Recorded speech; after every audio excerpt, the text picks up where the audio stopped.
17th, and we will start with the roll call of board members.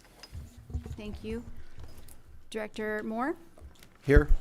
Director Bennett, Here. Director Garcia, Good evening from New York. Vice President Young, Vice President Jenkins, Present. President Young. Here. I have a present. We have a quorum. Thank you. Okay. All right, and we will start with our Pledge of Allegiance led by Vice President Jenkins. Hand of your heart. Ready? Begin. I pledge allegiance to the flag of the United States of America and to the republic for which it stands, one nation, under God, indivisible, with liberty and justice for all. And our opening invocation will be led by Pastor Tracy Crawford. Pastor Crawford, if you would please unmute yourself and lead us in the opening invocation, please. All right, let us pray.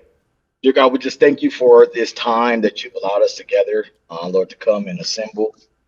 We first of all want to acknowledge that you're a holy and awesome God, Lord, that you are righteous and you do all things well.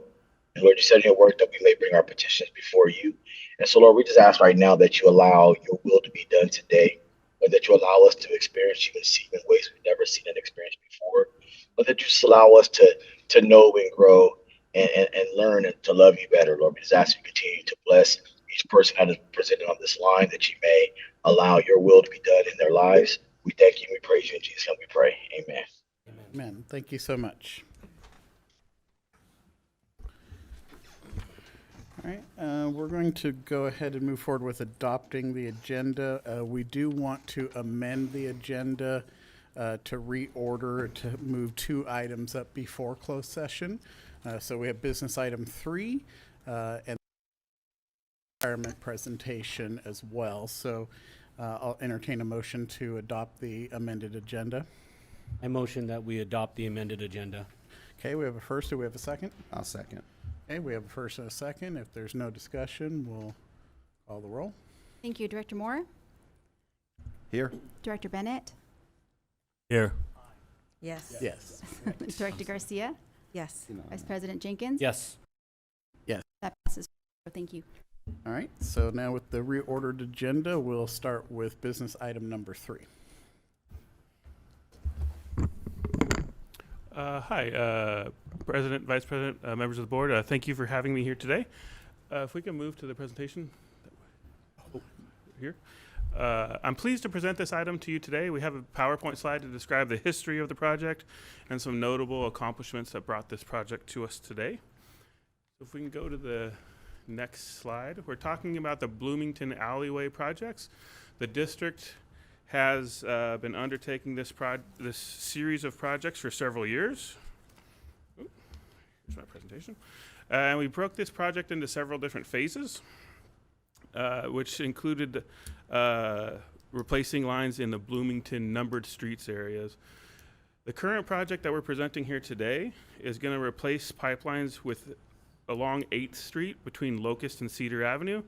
The existing water mains in that area are generally undersized for today's standards. There's 4 and 6 inch diameter pipelines. There's also water meters and water meter boxes that exist in alleyways behind people's homes. And there's a few fire hydrants and appurtenances. And the goal of this project is to improve reliability in the southern service area. If we can go to the next one, next slide. The project components include abandoning the water lines and service laterals within alleyways behind homes in Bloomington. If you see that picture on the right, that's some of our staff trying to maintain meters within those alleyways. And you can see it's not an ideal environment to be reading meters, addressing customer concerns, and basically servicing our equipment. The other thing about these water lines that we've observed is that they're very shallow and they're aging. And that causes some extra leaks and some challenges for the water district. So this new project is going to install a new 8-inch, 12-inch, and 24-inch cement mortar-lined and coated steel pipe. It's going to relocate 106 new service laterals from these alleyways into up to the road right-of-way. And it's going to replace those meters with new meters and new meter boxes. And then it's also going to install 11 new fire hydrants to service this area.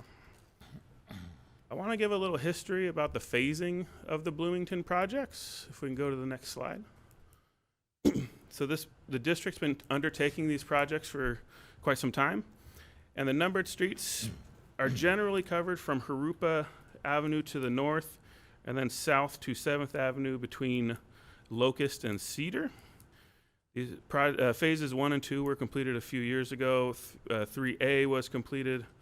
3B, we're currently waiting on some funding restrictions to lift so that we can continue to work on that project. We feel like we're very close there.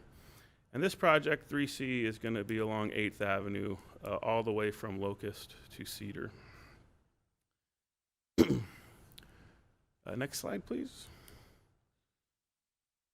You can get an idea of the number of customers we're affecting, and we're improving their water service. So each one of those little blue squares is a residence along that path. And next slide, please. I want to talk about the project benefits. So installing these new pipelines, these new larger diameter pipelines, is going to increase our system capacity for growth. Also installing the main transmission line, the larger transmission line, which is consistent with the board's strategic goal 1A of increasing system capacity for future growth. We're going to improve fire flows and emergency response capabilities. These new pipelines are going to have fire hydrants in front of residences and have the ability for firefighters to respond more appropriately to any challenges in that service area. And that's consistent with our strategic plan goal, developing and implementing a robust emergency preparedness plan. This is also going to abandon aging, undersized water lines and upgrade to current standards, which is consistent with our strategic goal 1B of replacing aging infrastructure. It's going to enhance service to our southern service area and system resiliency, which is consistent with goal 5A of increasing operational efficiency, resiliency, and reliability. What we've noticed in this area of some recent projects like the West Valley Logistics Center, that as we expose these pipes, they're aging and they leak more often. So aging these aging pipes and replacing them with new up-to-date infrastructure is really going to improve our operational efficiencies. And then it also helps to support the county's vision of promoting health, safety, and social service needs for its county residents. And I wanted to note a significant project funding contributor. We can move on to the next slide. I believe it was earlier this year, County Supervisor Joe Baca was here, right here. We got a picture of us. He's here today with us, so we really appreciate you being here. And presented a large check with the intent of helping to support this project. It's the first project to help support water infrastructure in the county, and we really want to express our thanks to you for that. And now I want to talk about some of the activities that led us to today. If we can go to the next slide. Rosa Gutierrez, who's here with us here, she's been the project manager of this project for a while. She completed, once we were notified of receiving funding to help support this phase, she worked diligently and quickly to update a bid package to be ready to solicit for proposals. When we submitted for proposals, we held a job walk. We had several contractors from our approved contractors list attend. What we see on the slide here is the proposals that we received. TK Construction was the apparent low bidder at $4,642,034, and we had an engineer's estimate of $5,135,000. So it's in line with what we expect from these projects. And I wanted to note there was one additional optional bid item that we wanted to include in the award. And so as this project goes through construction, these roads are old, and we're not sure the impacts that construction activities are going to have on the roads. And depending on how much the ancillary construction activities impact the roadways not above the pipeline in our trench, there's a chance that we may need to do some additional pavement rehab. That was included as an optional bid item on the bid schedule, and that was for $217,397. We're asking that the board consider that in the award today, and we'll execute it if we need it, depending on the county inspector's decision at the closeout of this project. Staff is recommending that we award the construction contract to TK Construction for the bid amount plus the optional item. And then also, we would like the board to consider approving a contract with the design engineer to respond to decisions and RFIs that come around as a part of the construction. Examples of these things are if we encounter an unknown underground utility conflict, we need the design engineer to respond quickly, develop a recommendation, and for the contractor to make those changes. The contractor is also going to be submitting submittals, and when they submit those submittals, the design engineer reviews it and makes sure that it's consistent with the original design intent. Albert A. Webb issued a proposal of $145,600 to perform these services. These would be at time and material, so if we don't use them, they will not bill for them. But we think that that's an appropriate number to help support the engineer of record related decisions on the project. The expected construction duration for these activities is 240 working days, so it's about a calendar year. And if we can move on to the next slide, that includes the recommendations that staff has for the board of awarding the construction contract to TK Construction for $4,859,432, approving a task order with Albert A. Webb and Associates, the design engineer, for $145,600, and then authorizing the general manager to execute all necessary documents. And I'd like to add one other item here. Socorro and her team has been working diligently with Baca's office, and we want to acknowledge the contribution that this is making to the community. You can go to the next slide. And we want to have a groundbreaking ceremony to acknowledge that this project is improving the community and acknowledge our funding partners. Tentatively, that's scheduled for September 27th, and we'll be working with the board and staff and other entities to help make sure that we get a good appearance and support our community. And with that, I'd like to answer any questions. Right, does anyone have any questions for Rocky? You answered my question. I just want to know how fast we can do it. To have the least amount of impact on on the local community. So, good job. Thank you. We have one question. If the day goes beyond 240, is there any additional costs or charges with that?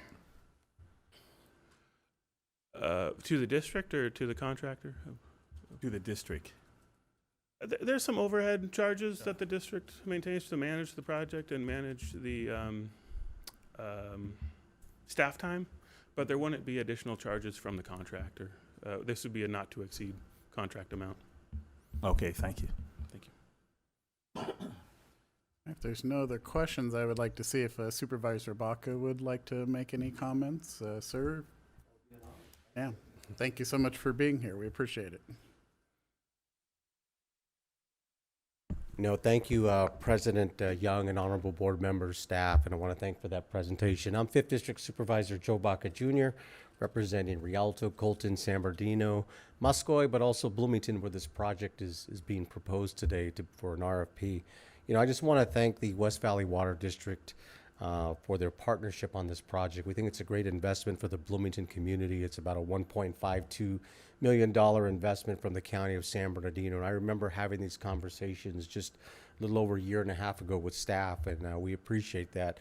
We know one of the things that's going to be tough with the economy going forward, things are going to be a lot tougher. It's going to take more collaboration like these to try to get some of these projects done. I know one of the challenges, concerns is, you know, we hear from Bloomington is that, you know, the south end, the numbered streets are getting neglected. Well, this is clearly showing that, you know, the West Valley Water District is committed to the numbered streets in Bloomington community, and also the county of San Bernardino is committed to this community. And we know that there's going to be lots of improvements. The pipes are going to be much larger, But just face it, over time, infrastructure gets old and needs to be replaced. But this is going to bring dignity to this neighborhood. I like the fact in the presentation, you know, the staff has recommended potentially adding a little more money to do some improvements in infrastructure. I think those are good things, but it's really going to take this collaboration. I look forward to future projects working with West Valley Water District. I know we've had conversations about potential helihydrants for safety in the community, landscaping for the community, but you know, I think this is an important project. We're excited about it.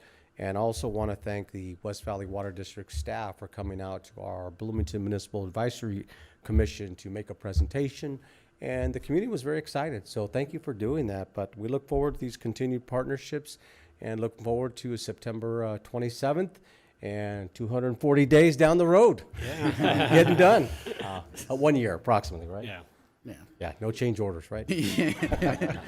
But thank you all for the good work you do. Thank you so much for your partnership. Thank you, Yeah, Supervisor. thank you. Yeah, thank you so much. And, you know, we likewise look forward to a continued partnership with the county on these important projects. And it's going to be real exciting. And hopefully once we firm out that tentative date, what should be a wonderful event. So thank you so much for being here this evening. All right, so board, I don't know if we can go back, here are the recommendations. So there's 3 parts to the recommendation. If there's no other questions for staff, I'll entertain the motion. I motion that we recommended staff allocation of our contracts. So that'd be recommendations 1, 2, and 3. There you go. All right, we have a first. Do we have a second? I'll second.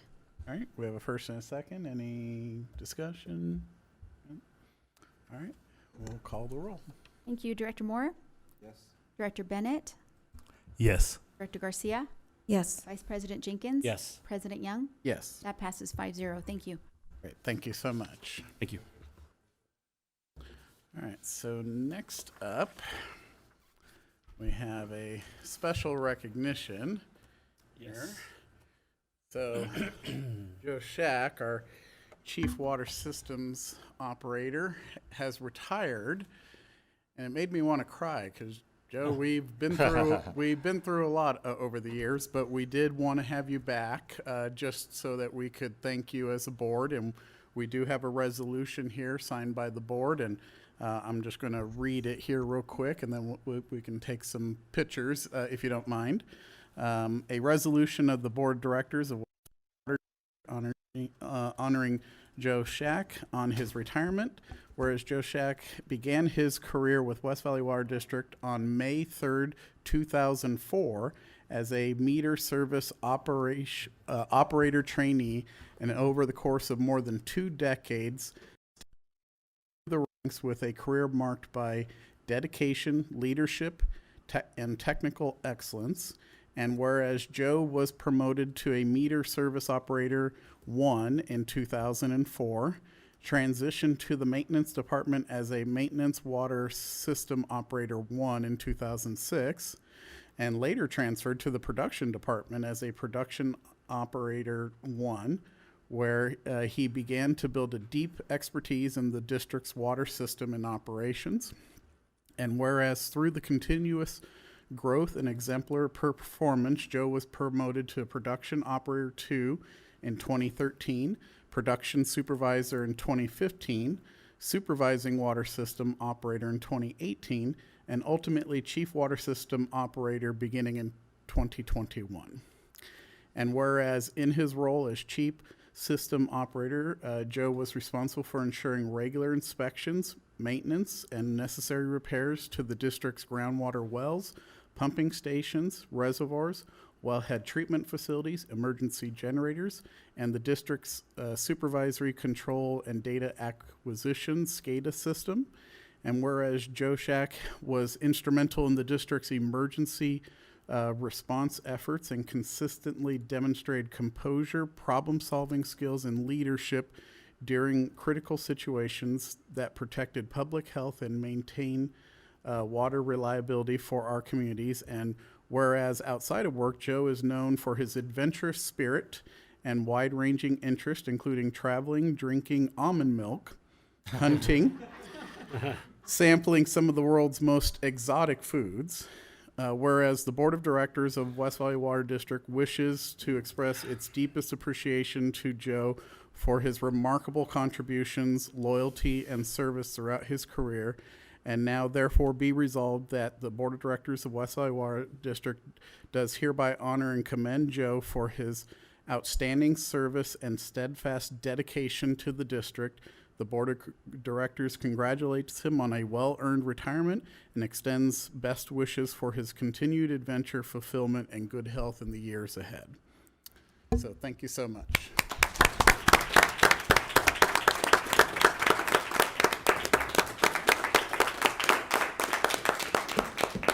pretty sure Sephora's going to want us all down here. Yes. We'll come embarrass you a little bit longer here.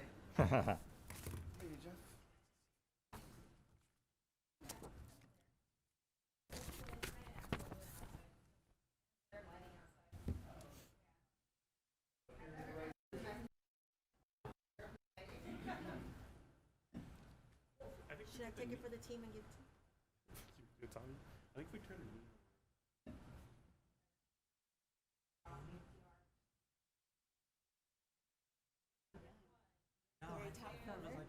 Looks like a teenager.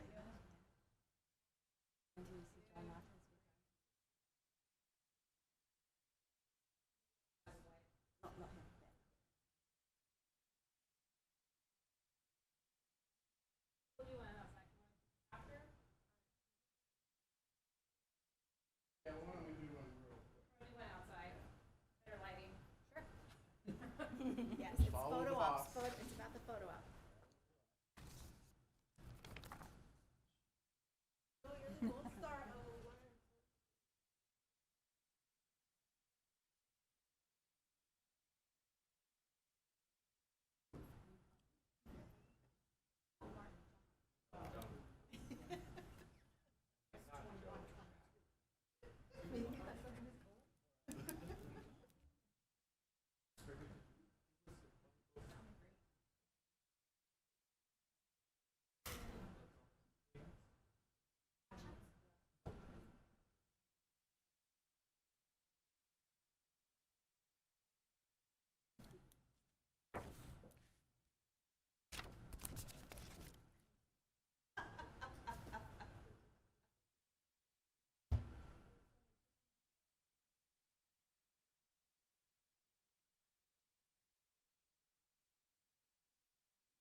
So, Joe, I'll give you an opportunity to maybe say a few words if you like. He was just about to exit.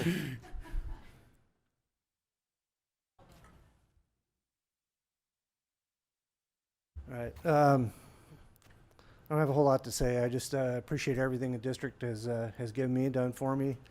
You know, I think I've said this before, but this wasn't a you know, getting out of town to escape anything decision. This is just you know, I got to the point where you know, I want to go to visit some other states and do some things that I want to do while I'm young. I actually kind of miss some of the responsibility of you know, some of the things I used to do around here, and it's still weird to not carry that phone. I had that phone for 20 years, and I always had to have it with me, and you know, getting out of bed and having it not be right there on the nightstand is bizarre. I mean, it, you know, not having a phone that rings all the time. You know, it's hard to get used to, but I miss all you guys. I miss the district, and I appreciate everything. Thank you. Well, thank you so much.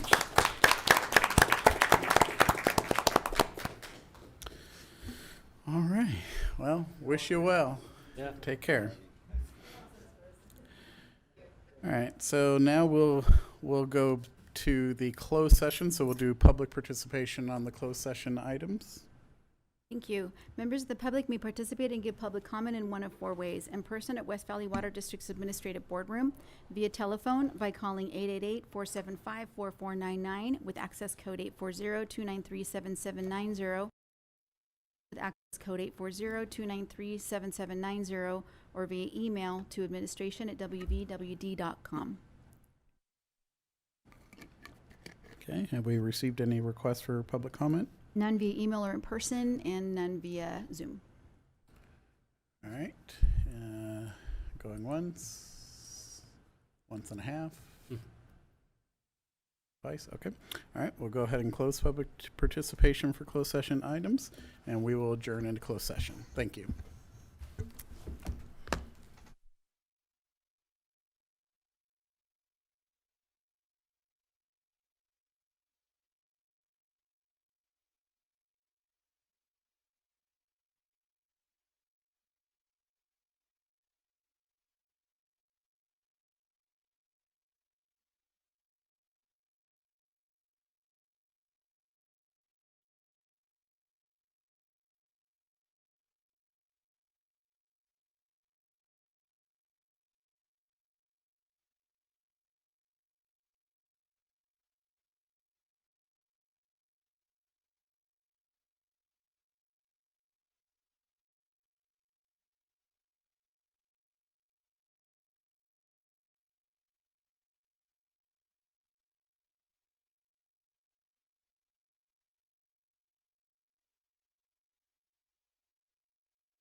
All right, we are back from closed session. We'll have the report out, legal.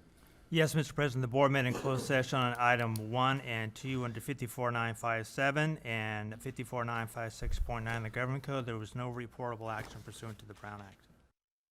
Thank you very much. All right, so we've already adopted the agenda, so now we'll take us to public participation. Thank you. Members of the public may participate and give public comment in one of 4 ways: in person at West Valley District's Administration Room, telephone by calling 888-475-4499 with access code 840-293-7790, via Zoom with access code 840-293-7790, or via email to administration@wvwd.org. All right, have we received any requests for public comment? No requests via email or in person or Zoom. All right, going once, going twice. All right, we'll go ahead and close public participation. Now take us to the consent calendar. We have 2 items on the consent calendar for this evening. If there's no questions on the items, I'll entertain a motion to adopt the consent calendar. I motion that we adopt the consent calendar as presented. Okay, we have a first. Do we have a second? I'll second. All right, it's been first and seconded. Is there any discussion on anything? If not, we'll call the roll. Thank you. Director Moore? Yes. Director Bennett? Yes. Director Garcia? Yes. Vice President Jenkins? Yes. President Young? Yes. That passes 5-0. Thank you. Excellent. All right, so now we'll go to business matters. We'll go to business matter number 1.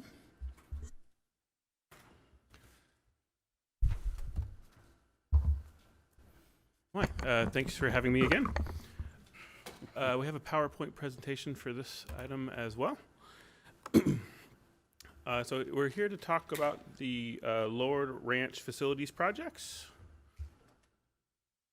And this is a project that's been identified in the Water Facilities Master Plan that we're finally getting to. Sorry, we're having technical difficulty. I've got to join the Zoom meeting. For some reason, it cut me out. Can we take a maybe 2-minute recess? All right, Thank we you. will Sorry. hold for a couple Apologies. minutes.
Did you see that?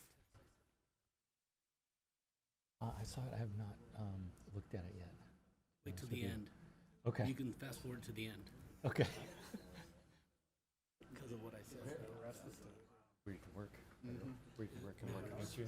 Yeah. I'm not sure if this is something you want to show. Okay. Nervous, everything else. Yeah. It's devastating.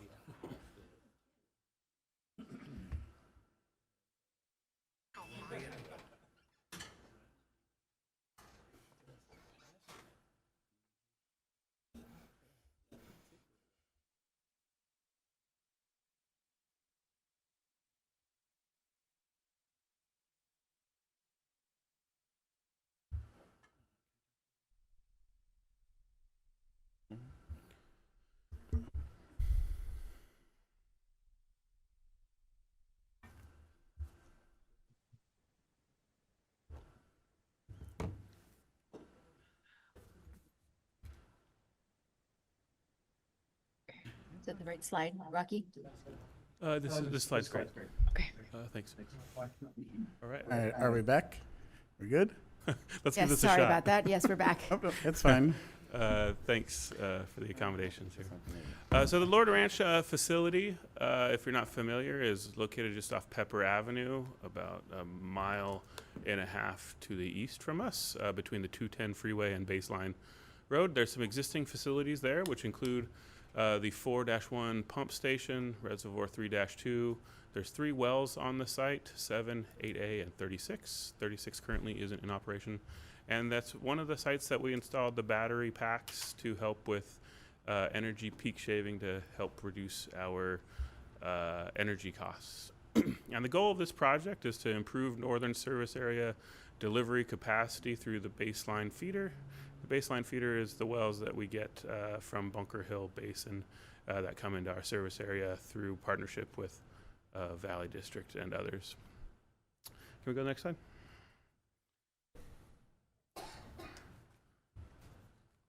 Maybe. I'll go a cappella until we catch up. The project components of this new project that helps to increase that system capacity will include a new 1 million gallon aeration tank, which serves as a water storage reservoir, which is going to be designated as Reservoir 3-5.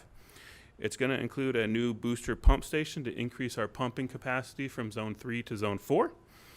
It's going to do various pipeline upgrades, site grading, and drainage improvements to the site, including installing a new electrical system, a new SCADA system, and a new standby power generator. It's also going to upgrade the perimeter fencing around the site, and it's also going to provide additional operations flexibility related to on-site piping and routing flows throughout our system. And the picture on this slide is a pump station, which we're hoping to install, but it will be brand new. I want to talk about the project benefits, if we can go to the next slide. Consistent with our strategic plan goals, this is going to increase our system capacity and growth. This is goal 1A of managing and delivering safe, reliable, and resilient water and increasing system capacity for future growth. It's going to improve our resiliency and reliability and enhance service to the northern service area, provide system resiliency, which is consistent with Goal 5A of sound planning, innovation, and best practices of increasing operational efficiency, resiliency, and reliability. And if we can hit the next slide. This project's been going on for quite a while, and I wanted to give the board an understanding of why some of these projects take a while, and some of the challenges that the project team encountered and overcame. And Rosa is here with us. She's been the project manager for a long time with this project and overcame a lot of challenges.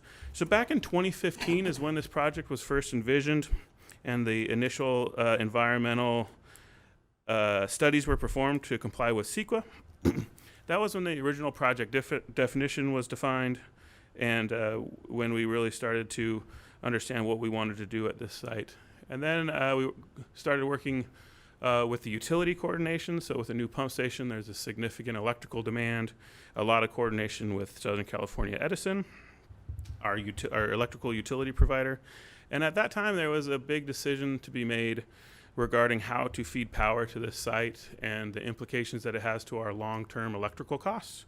And Edison had a proposal and a preference to combine all the meters to the site, which would have resulted in a large electrical feed and associated standby power charges that would have been higher than if we had dedicated power meters. So this board took action and adopted Ordinance 87 to identify that we serve a DAC community, and that some of the things that Edison were requesting were a little too onerous for our community.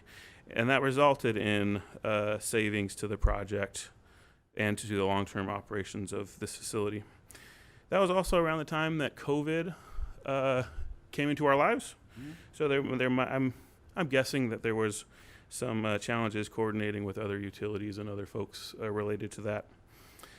And then we started completing the biological studies, which were all direct conditions of our CEQA and our environmental documents. That took a little bit while. You have to comply with nesting periods and different times of years to do trappings and surveys. Specifically, this area where we have concerns for the San Bernardino kangaroo rat. Yeah. I got a picture of them on the next slide, so whether you like them or not, it's a cute or not cute picture, I guess. So those surveys were performed. We had to make some design modifications, which included updating the electrical service that we discussed with SCE and adding perimeter fencing. This site, if you're familiar with it, there's a fair amount of homeless population and transient population and some vandalism that occurs on site. So upgrading this perimeter fencing was a significant component to add to this project. And then around that time in 2023, battery packs were added to the we continued to add fencing to the site, and that added some complications to the design that we needed to redesign in 2024. And when I say redesign, it's just making modifications to the existing design package.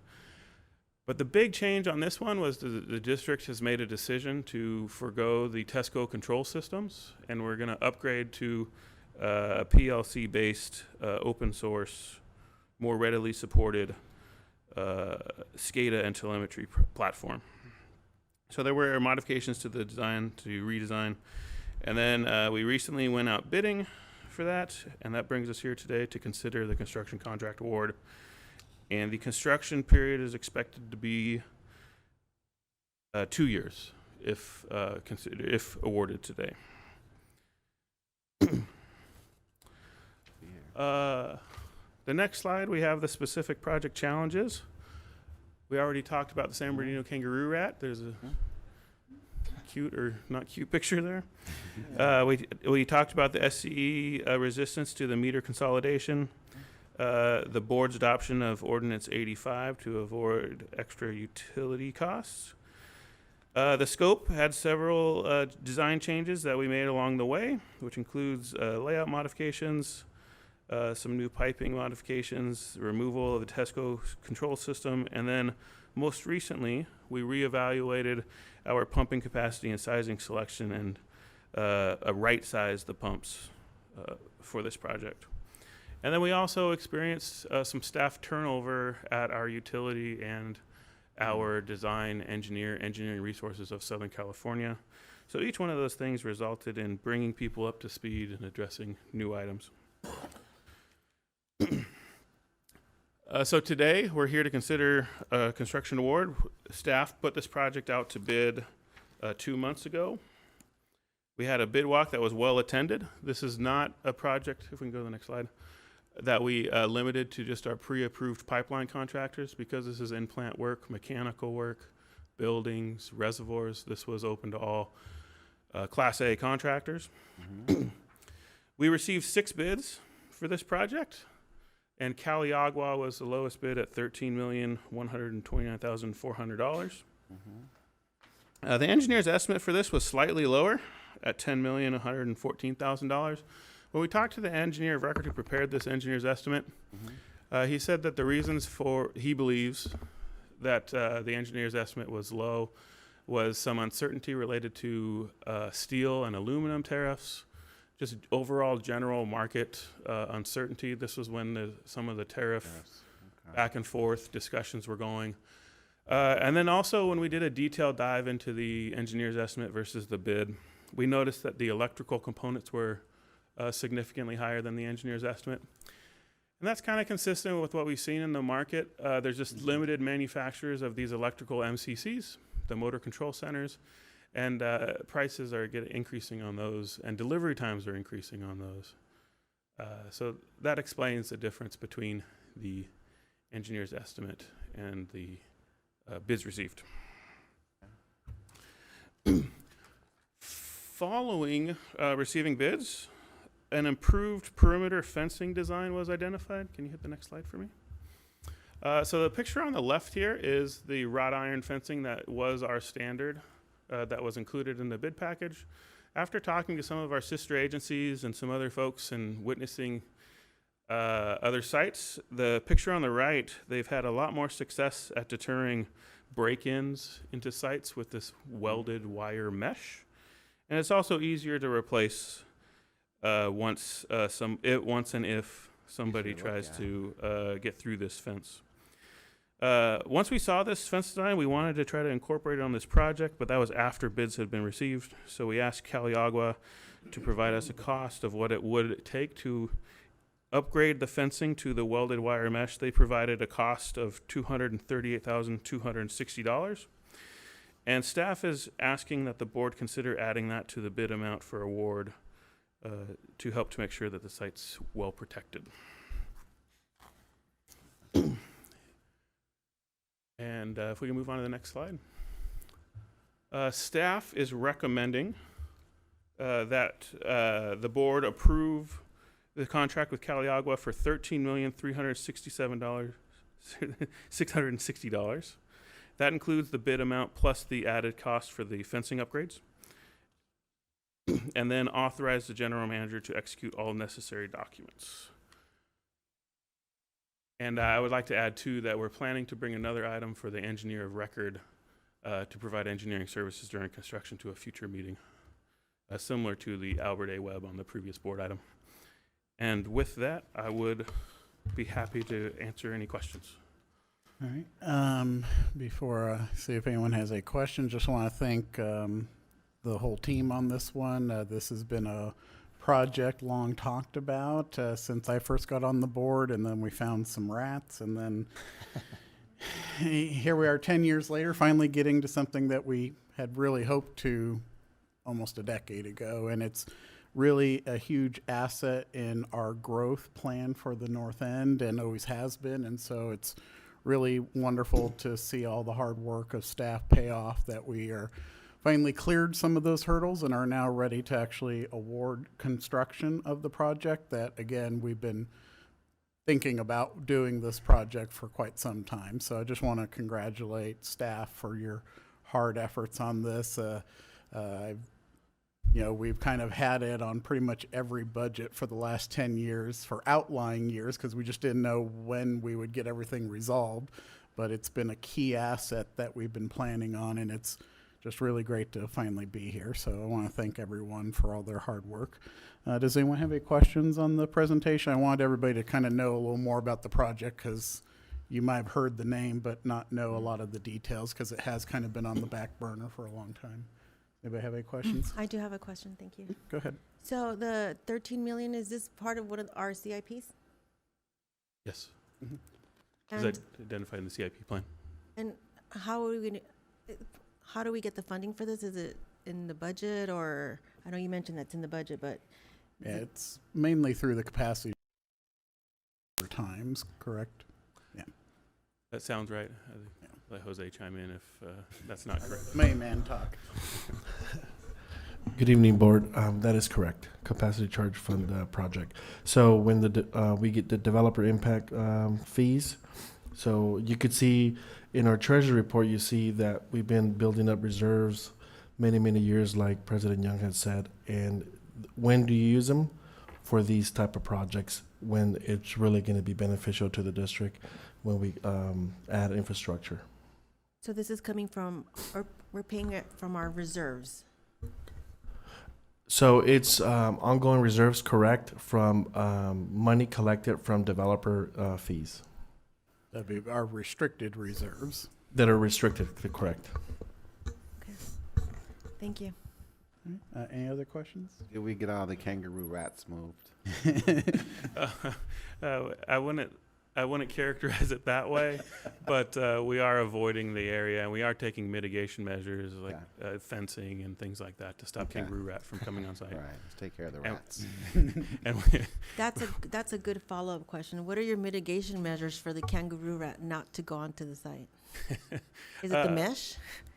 It's not the mesh fencing. They install a plastic fence and they bury it about 6 inches deep, so they also can't burrow underneath it. And it needs to be contiguous around the whole site so that they can't come on site. We'll do an initial survey, make sure they're not there, install that fence. Is that included in the cost to build this? Yeah, that's one of the construction items. Yeah. The things we have to deal with. And then I think there's general noise things that we try to avoid, and trucks not going in those areas. And then we realigned the perimeter fence not to go into that area. A lot of little things. All right. Any other questions for Rocky? No, but the fence is a lot easier on the eye, the wire fence. Yes. No, it Very looks easy really on the eyes. Beats the bars. Well, we have to adapt as we find some things don't work as well as we'd hoped. So very happy that we added that. All right. Well, if there's no other questions, I'll entertain a motion on the two recommendations for this item. I'll make the motion to approve the contract with Caliagua Incorporated for the amount of $13,367,660 and authorize the general manager to execute all necessary documents. Okay. We have a first. Do we have a second? I'll second. Okay. We have a first and a second. If there's no discussion, we'll call the roll. Thank you. Director Moore? Yes. Director Bennett? Yes. Director Garcia? Yes. Vice President Jenkins? Yes. President Young? Yes. That passes 5-0. Thank you. Thank you. All right. Thank you. All right. Next up is business matter number 2, which is a change order with Merlin Johnson. We also thank you. Rocky. Get tired of my voice. The Rocky show tonight. Rocky show, yeah. We got another PowerPoint for this one, but I wanted to give a little background before we dive into the PowerPoint. Earlier this year, the board approved a contract with Merlin Johnson Construction to construct a casing and pipeline underneath the I-15 freeway near Glen Helen Parkway and Citrus.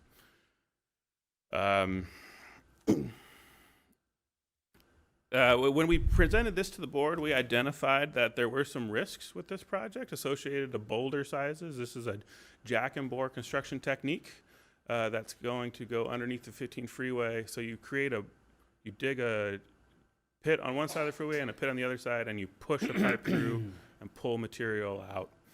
And if you encounter large boulders, we got PowerPoint? Oh, there it is. If you encounter boulders, that impacts the construction techniques that you can use. And we originally proposed a 36-inch diameter casing size with a mechanical auger that pulled material out. And part of the risk mitigation strategy that the district used to identify those boulders was before we continued with the major construction activities, we were going to dig those pits on either side of the freeway, the push pit and the receive pit, and identify the boulders that we saw in those pits. And if they were larger than 10 inches in diameter, the construction technique that we proposed would need to be modified. And this is pictures of what they dug up in those pits. And that boulder on the right is 30 inches in its longest diameter. So the technique that we were proposing would likely encounter these boulders, and we needed to propose an alternative. And the point of this staff report is that we're presenting that alternative. If you go to the next slide, there's you get a sense of the boulders that are in this area. This is from another project, but they're local rocks. I think they're good for landscaping, but they're not good for jack and bore projects. The next slide. This is what a typical jack and bore operation looks like. interesting. There's a push pit and a receive pit. And there's a big machine that as you install the casing, the machine pushes it through, and there's an auger right in the middle that pulls the material out. And if you see the spacing between the flights of the auger, they're just limited how far they can be apart. That dictates the size of the boulder that they can remove. So that 30-inch boulder would likely get caught up in that auger and stop it from working, and they would need to pull it all out, upsize the casing. And we actually saw this on a previous project that we have a few pictures for in just north of this project. So the solution for this is to do what they call hand mining, and the next slide has pictures of that. Wow. And these pictures were taken from a project just a little bit farther north of what we're proposing. So we get a larger diameter casing. We go from 36-inch to 48-inch. That accommodates somebody who can go in there with a jackhammer and jackhammer out material, and then load that material into a rail car, slide the rail car out. People can then remove that material, slide the rail car back in, and then the person digging can load it again. It's a much slower process. Instead of doing 40 feet a day, they expect 5 to 10 feet a day, depending on the amount of boulders and rocks they encounter. Wow. The other thing that we had to do with this upgrade, Caltrans requires that casings over 42 inches become a thicker gauge. So this is a thicker gauge casing. And then we also had, if somebody's in that pipe, there's additional safety confined space precautions that contractor is going to have to take. So those are all added costs that are included with hand mining versus a traditional jack and bore. There's another project in the vicinity that we've kind of hinted at, and we got some cool pictures on the next slide. So this was about half a mile north along the 15 freeway a few years ago. And if you look at those pictures, I think this is kind of telling. You can see the rock sizes that they pulled out, but on the top there you see the casing pipe, and you see the auger laying in the foreground, and there's a rail car. So they tried the traditional method, realized they couldn't do it, and then went to the hand digging method. Wow. On that project, they were lucky. They already had a large enough casing size that somebody can get in there. They didn't have to upsize the casing. So it appears to be just part of working in this area that you encounter these boulders, and it's cost of doing these projects. So staff, after this exercise, staff negotiated with Merlin Johnson and the design engineer, Albert A. Webb and Associates, to come up with a plan to address this, which includes upsizing the casing to a larger size, a larger gauge, and going to the slower method of hand digging. The result of that is that there's increase in cost of $583,015, and that increases the total project or total Merlin Johnson contract to $1,912,490.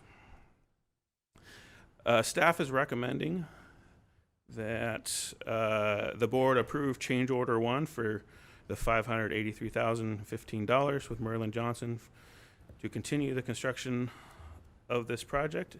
This is going to also add 74 calendar days to the project, and then authorize the general manager to execute all the necessary documents. And with that, I'd be glad to answer any questions. Any questions for Rocky? All right. All right. If there's no questions, we'll entertain the recommendations. I motion that we do the change order to the new rate and procedure. Adopting recommendations 1 and 2. Okay, the recommendations 1 and 2, yes. All right. That's first. Do we have a second? I'll second. Okay, we have a first and a second. If there's no discussion, we'll call the roll. Thank you, Director Moore. Yes. Director Bennett, Yes. Director Garcia, Yes. Vice President Jenkins? Yes. President Young? Yes. That passes 5-0. Thank you. Thank you. All right, and we already did business number 3, so that'll take us to business matter number 4. And once again, Oh, you know, Rocky. I would Wow. say it's the Rocky Horror Picture Show, Yeah. but that's probably only for the CFO because he's writing really big checks here, probably, right? Yeah, I wish I could disagree. Thanks for having me here again. This presentation is for change order 9 with PCL Construction. So this is slightly different than previous change order awards because we're also adding an amendment with GHD, our owner's representative, to this item. So I'll try to intertwine these two topics together in my presentation today. We have no PowerPoint, so. So the Romer project is progressing. In March of this year, PCL informed the district of a supply chain challenge associated with 2 motor control centers that were critical to of the treatment plant. The delay of those MCCs resulted in them getting on site last month. The associated connections and startup activities meant that it could not be tested until this month. In our contract documents, there's provisions that large plant-wide shutdowns are not allowed in the summer months. The intent of that is to make sure that we meet our core obligation of supplying water to our customers. And the district felt that a 6-week shutdown to accommodate the electrical and control startup of those MCCs was not advisable for the district to meet our core obligations. So we directed the contractor that we would complete those activities in October after the high water use period is expected to be over. That delay results in the overall project completion date getting pushed out. Excuse me. And that push out has associated contractual liquidated damages to PCL. Staff informed PCL of their potential exposure and the desire to address those potential liquidated damages in the form of a recovery plan. A recovery plan is a tool in design build projects that can help to address schedule delays or other tasks, but the whole intent of that is that you work together with your design builder to identify challenges and come up with solutions. It can take many different forms, like additional staff on site, what we're talking about today, or foregoing some scope. So staff negotiated with PCL on those items, and we're trying to summarize what staff negotiated with them. The intent of the original LDs in the contract was for the district to recoup costs related to district operations that can be associated with those delays. And there were certain dollar amounts in the original contract. Since change order 8, there have been several change conditions that have been identified, which includes improving paving requirements for areas that were not already paved or modified with internal plant piping. There were operator requests that as the plant started to get constructed, they were identified. Things such as moving planter boxes, enlarging cabinet sinks that sample flows flow into, and remounting analyzers within the lab to be more easily maintainable, and the addition of a trash enclosure. Some other items that were identified included landscape improvements. During the last year's storm events, after the landscape was completed, it was identified that having some sort of divider or bender board between decomposed granite and mulch areas would help to maintain that those areas maintain their aesthetics. Also, our landscape contractor identified some components to add that would make the maintenance of the landscape area a little bit easier. Those include sprinkler identifier pop-ups in drip irrigated areas, and also irrigation controller modifications. There was another item that we're catching up on related to work schedule modifications. As the contractor started to work on the ponds 1 through 4 pump station, the ponds 5 and 6 pump station failed. And I think while failing equipment isn't great, it's a good example of why we're doing this project. This project was going to upgrade those pumps to new pump station, and they were just nearing the end of their useful life. So when they failed, staff quickly responded and asked the design builder to modify his work schedule to work failed pump station and let us operate on the one that they had proposed or that they were working on. That change in schedule modification did result in some increased costs to the contractor related to staging equipment and manpower and those sorts of things. So that's being captured in some of these items. And then with all those items, the dollar amount was staff didn't feel was commensurate with the potential liquidated damages that could be assessed to PCL. So we negotiated an allowances line item for future change orders. And what those allowances items are going to do for us is they're going to allow us to respond very quickly to change conditions in the future, especially related to startup and commissioning. As we start up the main PLC, there's always things that come up that we need additional programming help or additional support to address. So there's a large amount of this work that is proposed allowances.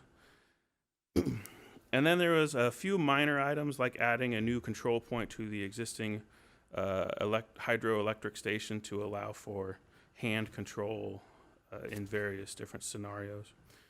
In total, all of the expected work and the allowance items equates to a value of approximately $539,000. PCL has proposed to do this work at zero cost to the district in exchange for adding 209 days to the construction schedule. Effectively, this reduces their exposure to LDs. The second component of this staff report is that this delay requires the project to have some of those project management costs that extend longer than we originally anticipated. And GHD has been our owner's representative. Because of these delays, GHD needs to stay on the project through completion. And the nature of GHD's work as owner's representative is not an easily definable scope of work with deliverables. They have an approach that they call burn rate and schedule approach. So they're basically available to respond to any issues that the project needs, and then they bill us for time and materials. The last GHD change order for this project was initially intended to go through December of 2024, and we're just coming up to expending all of their allowed contract amount this month. So we're being diligent about using them effectively, but they are running out of funds. The services that they provide include general construction management, project management, submittal review, RFI responses, change order evaluations, permitting help with our regulators. They're going to perform commissioning support, and then also closeout support. These services we estimate to cost at the burn rate approach of about $85,000 per month to complete the project, with a few light months when construction activities aren't occurring during August. They anticipate that $496,250 needs to be added to their contract to close out the project. This will be billed at a time and materials, so if we don't use it, they will not bill it, but we want to have that available through project closeout for continuity with the project. So with that, staff is recommending that the board approve change order 9 with PCL, adding 209 days of excusable but non-commensable time to the allowable contract duration, and 67 days of scheduled plant shutdowns. And then also to approve task order 1 with GHD for $496,250 to complete their owner's representative role on the project through project completion, and then authorize general manager to execute all necessary documents. And with that, I'd be glad to answer any questions. All right. Does anyone have any questions for Rocky? I have a few questions. Sure. Go ahead. Okay, so I'm a bit confused. We're extending the contract, but in lieu of paying them, they want 209 days. Yes. Okay, so where does and I'm sorry, I didn't understand, how does the 496 come into play? So that's for that's a separate contract with GHD. And we have a separate contract, this whole project with GHD. But what that effectively does, Is that the site contractor or the site engineer? The engineering? you can call him that. I call him the owner's representative. But They're like doing oversight in the field? mhm.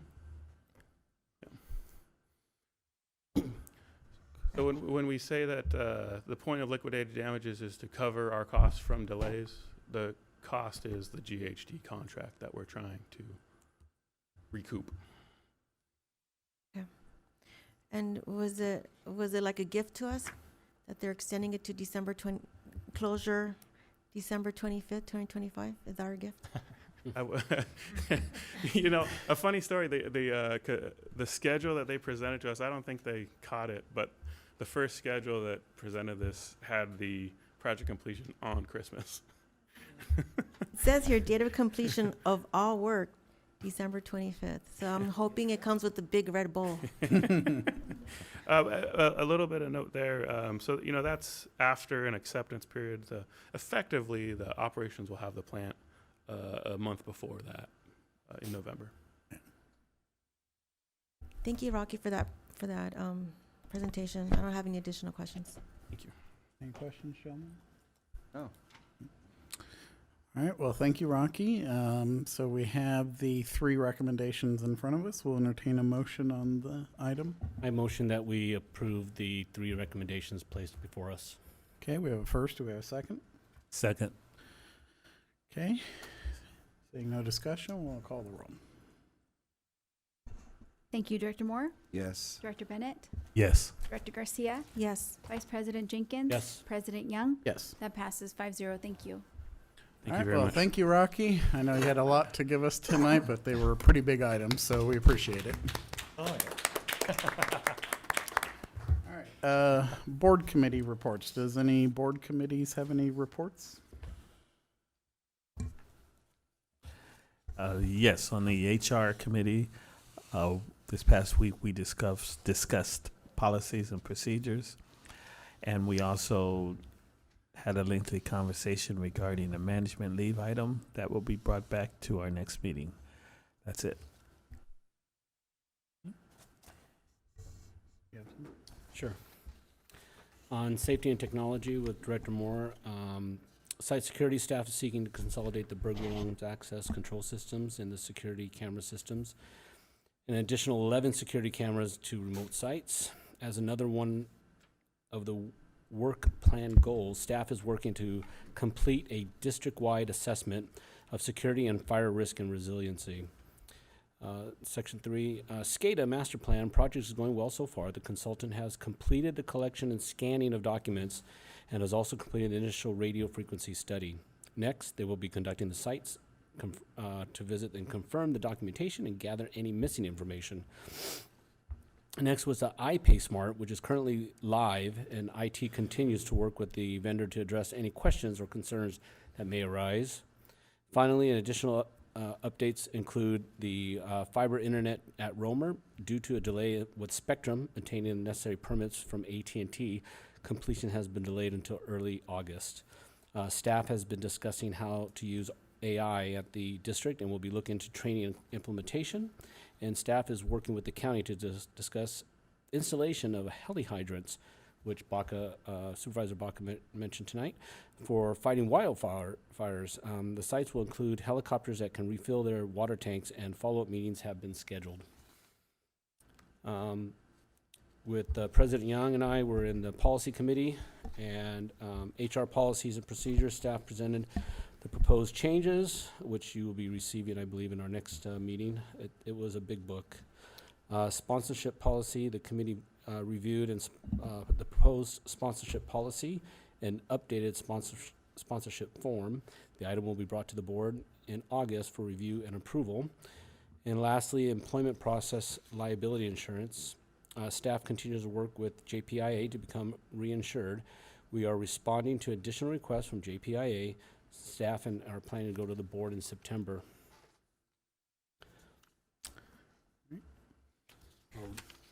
My last is finance, and I'll redirect to Director Garcia. So for the Finance Committee, we met this Monday on the 14th of July. We discussed the iPay Smart, which is now live and is in full swing. We hosted 2 workshops to assist our customers with setting up their new Portal accounts. The workshop went great, and so far we've received positive feedback from our customers on the new program. We also talked about the water rate study. Raftel has incorporated the new preliminary financials for the fiscal year 24-25 and the new fiscal year 25-26 budget to generate new projections.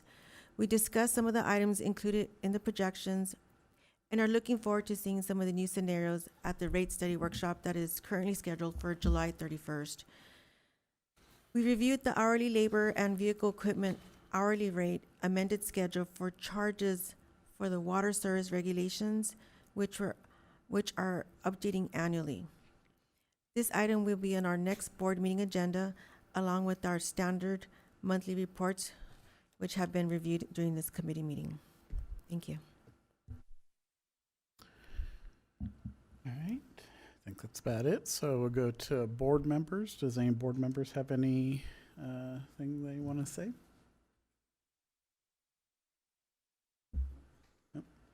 I want to thank Supervisor Baca for joining our meeting this evening. Hear, hear.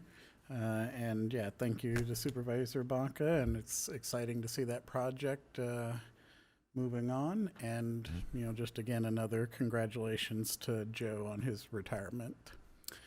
All right, so next up we'll do the general manager.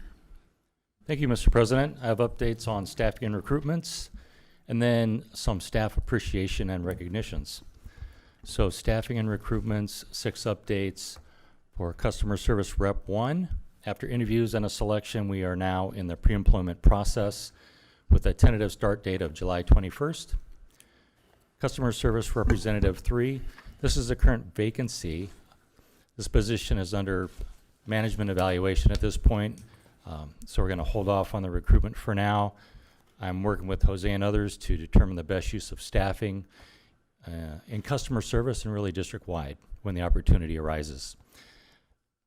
Water Distribution Operator 2, second interview scheduled for July 22nd. Wishing our internal candidate best luck. Engineering Project Manager, this new position posted July 2nd and is scheduled to close August 8th. And for Support Services Supervisor, this replacement position is posted July 2nd and scheduled to close August 8th as well. And then finally for Chief Water Systems Operator Production, Joe's old position, we're taking a look at this position and that department as well. So that recruitment is on hold pending our review, and again, looking how best to utilize this position within the operations department. So that's a look at staffing and recruitments. And so this is something new. We just started this actually at our all hands meeting this last week. And it's really just looking at ways to recognize some exemplary work and some, I'd say, remarkable accomplishments from our staff recently. So I'm just gonna run down a few of those. We'd like to recognize Adriana for providing exceptional customer service. At the front desk, recently a customer wrote to praise Adriana's patience, professionalism, and communication during a call to register for the iPay Smart payment system. So Adriana, thank you for your great service there to our customers. And really I just want to say for the whole iPay Smart team, you know, thank you. It's been quite a lot of work working with Tyler and the new vendor to bring this online. So thanks to the whole team for rolling this out, customer service, finance, IT, public outreach, government affairs for all the great outreach and the workshops. It's been a challenging transition for sure, but worth it. This new system will start saving the district some $400,000 per year. So as we're looking at the next 5 years, $2 million. So kudos to the team. Thank you. Some of the board might have heard about this a pipeline leak on Riverside Avenue on a large 24-inch pipeline coming out of Romer. So this was very concerning, of course, just the size and the location. One of those all-hands-on-deck situations. Just wanted to say kudos to the entire operations team on the shutdown and the repair last week. And it was a lot of our staff from maintenance, treatment, production, working with engineering to find ways to minimize the impacts and some potentially very significant impacts on our customers and our water supply. So it's times like these when our staff becomes creative in problem solving. Staff suggested that we use the new effluent pump station at Romer, even though it's not totally finished. It hadn't been permitted, so went and got that station permitted with the State Water Board. We fired up the new pump station, ran it through some tests, and then used that during the emergency repair to keep the water flowing to the reservoirs. So great work by Joanne and your team. The repair worked out perfectly as planned, and fortunately we did not have to implement any of those backup plans. So major kudos to the entire team. Maybe just one last couple more. I've got more, but I'll cut it a little bit short. We'll pick it up next time. This past weekend, we experienced controls problems with the PLC at Romer.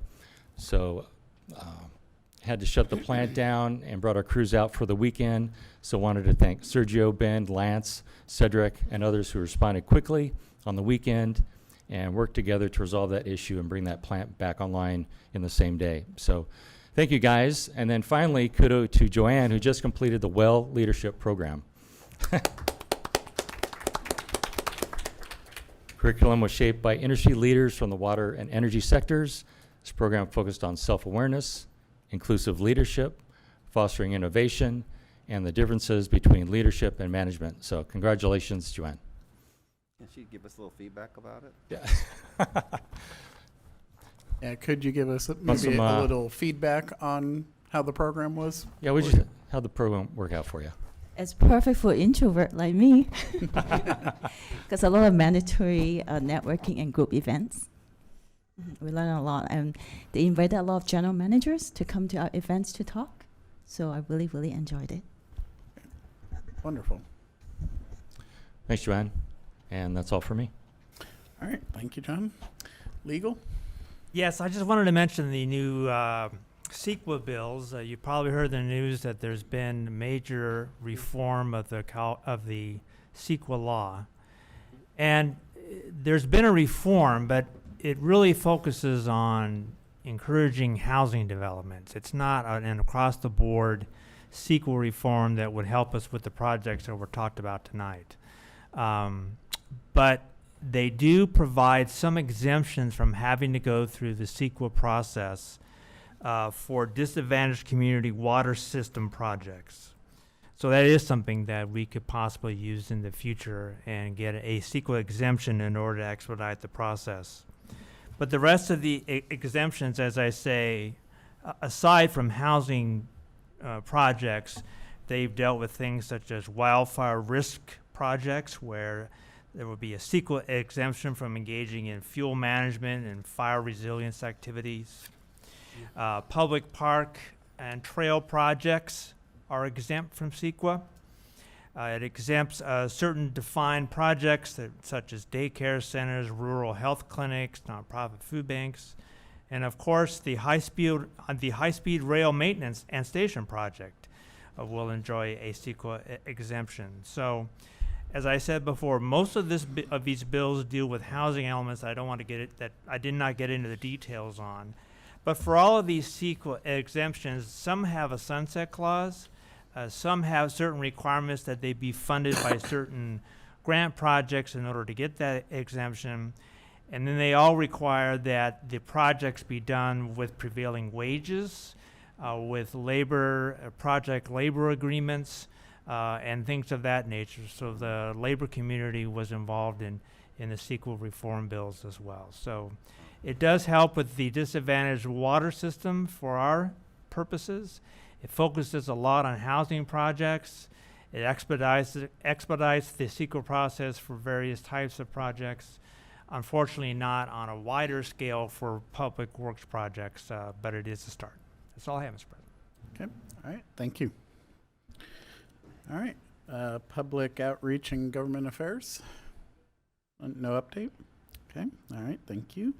And board secretary? Just a very quick overview of the remainder of the month. I did want to point out, you're going to see these like pink purple sections, which are our POGA team, Public Outreach Government Affairs invites that you'll be receiving for community events. So that's how you're going to be able to tell the difference between our current meetings, our committee meetings, and our outreach events. So those are going to be outreach events, and I'll call those out now. We've got SoCal Water Coalition that's happening tomorrow with with Vice President Jenkins and President Young attending. Rialto Movies in the Park are going to happen at that same afternoon, evening. ASBCSD on Monday. And then the following week, we've got Ayala Park Splash Pad ribbon cutting that's happening at 5 p.m. Along with Bloomington Movies in the Park. I do want to point out we have the second rate study, board rate study that's going to be happening on the 31st. That is in your calendars, but that's going to be newly added. I did include our executive team also in the invite. Then we'll move on to the following month, to the next month, with regular committee meetings that are going on. BIA Water Conference, it's happening here in Ontario from, I think it's 8 to 1. We've got the National Night Out. At the same time as the National Night Out in Bloomington, there's going to be a Veterans Monument that Supervisor Baca is going to be unveiling at 7 o'clock during that event. So just want to point that out to you all. He did mention it while he was here, so I want to just a special shout out for that. We've got a tour with Assemblymember Garcia that President Young and Director Garcia will be attending. The remainder of the month is going to be the same, ASBCSD, the Valley Water Board meetings that Director Moore attends. And I do want to call out the CSDA annual conference that's going to be happening at the end of the month, which will then interfere with our Engineering, Operations, and Planning Committee. So I wanted to ask if the board would, be interested in either moving that or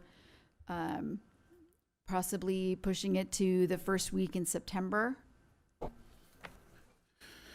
I would say let's we can kind of get together offline and kind of talk about our schedules and Feasibility, maybe certainly. figure out a alternate day. It also looks like, so we'll figure something out. Okay, yep.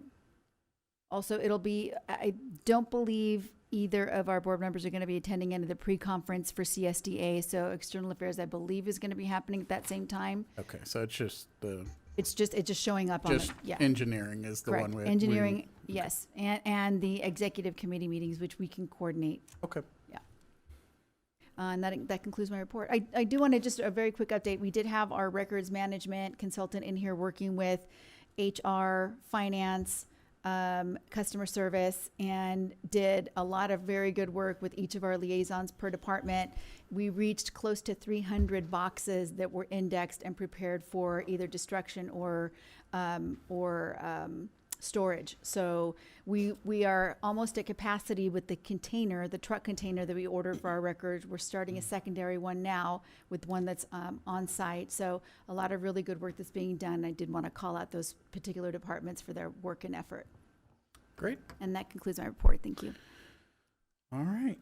Well, if there's nothing else, we are adjourned. Thank you, everyone. Have a good night.